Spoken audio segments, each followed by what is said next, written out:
சென்னை உயிர் காக்கும் ஆம்புலன்ஸ் மற்றும் அதன் டிரைவர்கள் பணியாளர்கள் மீது தாக்குதல் நடத்தப்பட்டால் 3 ஆண்டுகள் முதல் 10 ஆண்டுகள் வரை சிறை தண்டனை வழங்க சட்டத்தில் இடம் உள்ளது என்று அமைச்சர் மா. சுப்பிரமணியன் எச்சரித்துள்ளார்.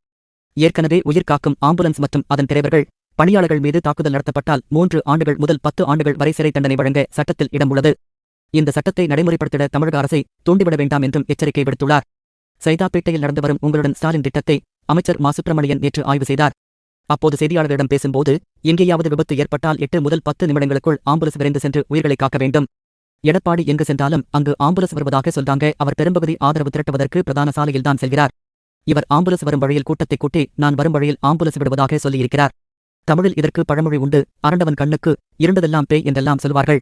இந்த ஆம்புலன்ஸ் பார்க்கும்போது அவருக்கு வேறு ஏதோ ஞாபகம் வருகிறது என்று நினைக்கின்றேன். இது தவறான விஷயம். அதுவும் ஆம்புலன்ஸ் ஓட்டுநர் பெயரை நோட் பண்ணு என்றெல்லாம் சொல்கிறார். இது மருத்துவத்துறையில் பணிபுரியும் மருத்துவ பணியாளர்களை மிரட்டும் தொனி. ஒரு முன்னாள் முதல்வர் மிரட்டுகின்ற தொனியில் பேசுவது என்பது அநாகரிகமான செயல். அவர் இத்துடன் இதனை நிறுத்திக் கொள்ள வேண்டும் என்று தெரிவித்துள்ளார்.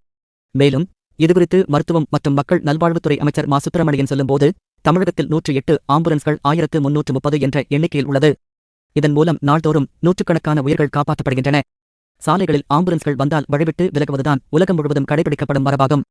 ஆனால் எதிர்க்கட்சித் தலைவராக இருக்கும் எடப்பாடி பழனிசாமிக்கு இதுகுறித்து கூட தெரியவில்லை. அவர் சாலையில் நின்று பேசும்போது வந்த ஆம்புலன்ஸ் டிரைவரிடம், இனி நான் பேசும்போது ஆம்புலன்ஸ் வந்தால் அதில் உள்ள டிரைவர் அதே ஆம்புலன்ஸில் நோயாளியாக செல்வார் என்று மிரட்டியிருக்கிறார். உயிர் காக்கும் பணியில் ஈடுபட்டுள்ள ஆம்புலன்ஸ் டிரைவர்களை இதுபோல மிரட்டலாமா? திருச்சி துறையூரிலும் ஆம்புலன்ஸ் மீதும் அதில் இருந்த டிரைவர் மற்றும் பெண் ஊழியர் மீதும் தாக்குதல் நடத்தப்பட்டிருக்கிறது. இது வன்மையாக கண்டிக்கத்தக்கது.